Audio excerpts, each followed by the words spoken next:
যখন আমরা কিছু পাওয়ার জন্যে খুব উদগ্রীব হয়ে পড়ি অথচ পাই না, তখন আমরা আমাদের ভাগ্যকে দোষ দিই, ভগবানকে দোষ দিই, নানা রকম কথা বলি।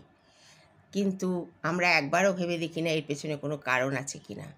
একটা ছোট্ট কথা বলি, রিসেন্ট যে ঘটনাটা, আমাদের বাদে যে প্লেনটা ব্লাস্ট হলো লন্ডনে যাওয়ার পথে, সেখানে মমি চৌহান বলে একটি মেয়ে লন্ডন যাওয়ার জন্যে সে গাড়ি করে আসছিল, কিন্তু পথে ট্রাফিক জ্যামের জন্য সময় মতো সে এয়ারপোর্টে পৌঁছাতে পারেনি, আর সে যেতেও পারেনি। তখন এয়ারপোর্টে বসে বসে সে কাঁদছে আর বলছে, ইস, আমার যাওয়ার খুব দরকার ছিল। ঠিক পর মুহূর্তে সে দেখতে পেল যে আহমেদাবাদের প্লেনটি ব্লাস্ট করেছে। তখন সে চোখের জল মুছে ঈশ্বরকে ধন্যবাদ দিয়ে বলল, তুমি আমাকে বাঁচিয়ে দিয়েছো, সত্যি আমি গেলে আজ হয়তো আমিও শেষ হয়ে যেতাম। এই যে না যাওয়ার পেছনে যে কারণ, সেই কারণগুলো কিন্তু আমরা বুঝতে পারি না।